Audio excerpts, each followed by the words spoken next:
Sure, everyone knows and accepts that Chinese are better at math and ping pong, but those naughty Chinese are certainly overstepping the line when they thrash the US swimming team. As long as Chinese know their place, the US oligarchs will be happy. Hello, 大家好，欢迎回到外媒看中国，我是安博然。The 2024 Paris Olympics are about to come to a close, but there is a huge shadow over the Games after Reuters announced that the US anti-doping agency has been allowing drug cheats to continue competing without ever announcing their names or notifying the world.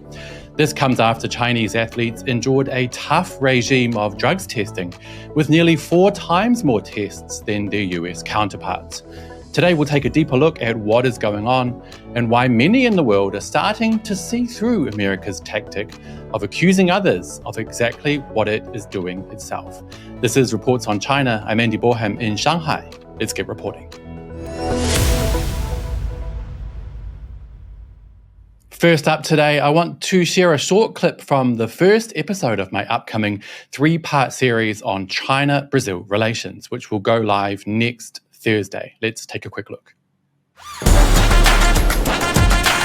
Brazil, the largest country in South America and the 5th largest in the entire world. 215 million people call this place home.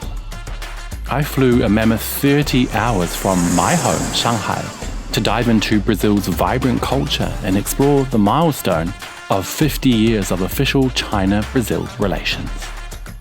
My journey will take me through Sao Paulo's bustling streets, Brasilia's political heart, and Rio de Janeiro's iconic landscapes.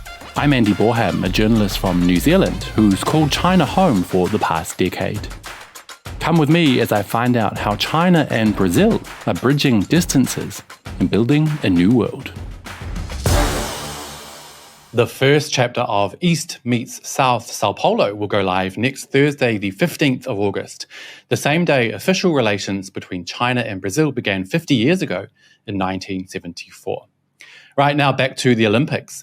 Chinese athletes have been targeted at an overwhelmingly high rate by anti-doping agencies at this year's Paris Olympics, which many believe is born largely out of racism and an aversion to being beaten in areas dominated by US athletes for the past half a century.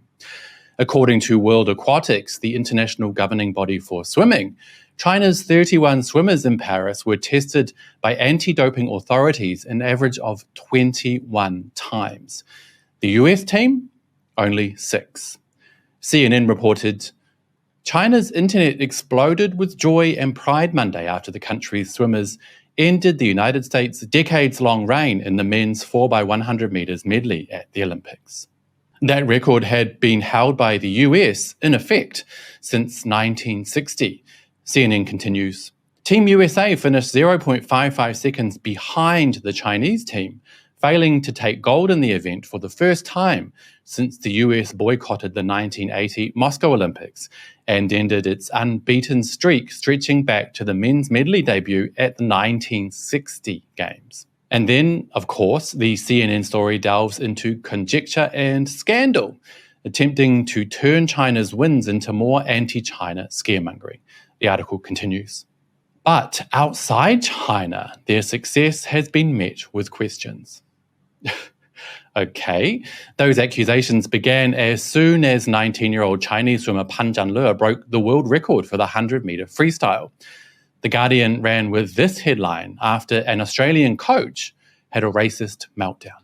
China rallies behind Pan Zhangle after Australian coach's disbelief at world record swim.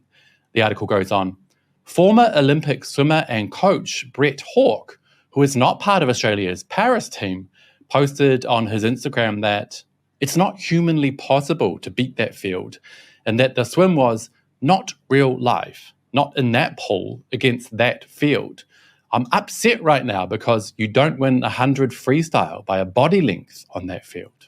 LOL. It sounds like someone needs to learn how to keep his emotions in check. But that was all turned on its head when Reuters announced that USADA, the US anti-doping agency, had been caught allowing drug cheats to continue competing without facing punishment or having their names released.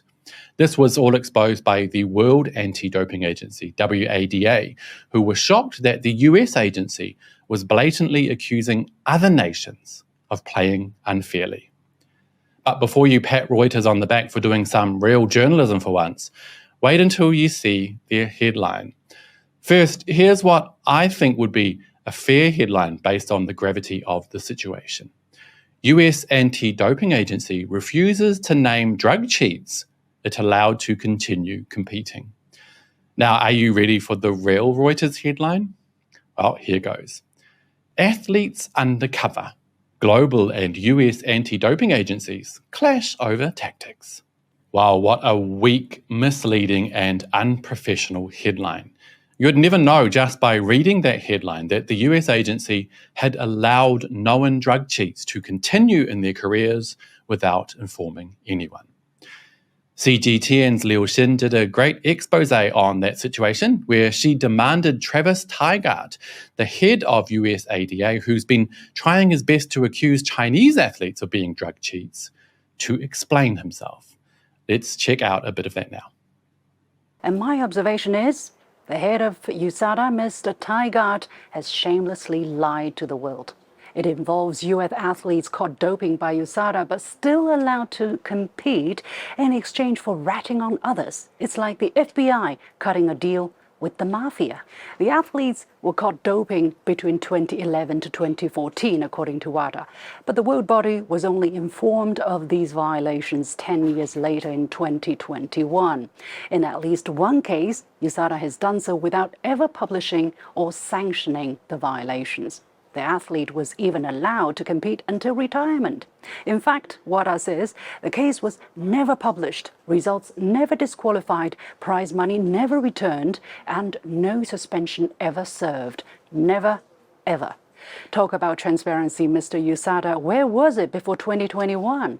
You knew there were serious violations, but you kept stum. Explain yourself. So what is going on here? Well, I think the issue is twofold. Firstly, the US is simply accusing others of doing exactly what it does itself, whether that's to do with conflict, international relations, politics, or the Olympics. We've seen that time and time again. For example, with the US trying to accuse China of slave labor with absolutely zero evidence, while slave labor is literally allowed in the US Constitution and used every day of the year in the country's thousands of prisons. Or the US accusing China of torturing prisoners, again with zero evidence, while operating Abu Ghraib, which has been proven time and time again to conduct hideous torture on its prisoners, which we've all seen with our own eyes in dozens and dozens of disturbing photos and videos. To put it simply, every accusation the US levels against others should be taken as a confession of its own behaviour. The second aspect is just plain racism. I think it's clear that the US cannot accept being beaten by Chinese athletes, especially when it comes to areas requiring physical strength and stamina. Sure, everyone knows and accepts that Chinese are better at math and ping pong, but those naughty Chinese are certainly overstepping the line when they thrash the US swimming team. As long as Chinese know their place, the US oligarchs will be happy. And it gets worse. China is not only beating US athletes, but also winning at capitalism, at science and technology, and at so much more. What we're seeing here is simply the last outbursts of an empire in decline.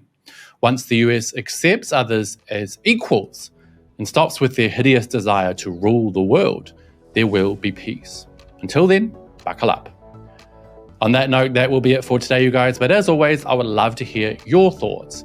Do you agree that US outbursts are based in racism? Will the US ever accept it can't rule the world forever? Do let me know down below, and don't forget to hit like and subscribe if you haven't already. It really does help the channel. We'll see you all next Thursday for the premiere of my Brazil series. See you then. Bye-bye.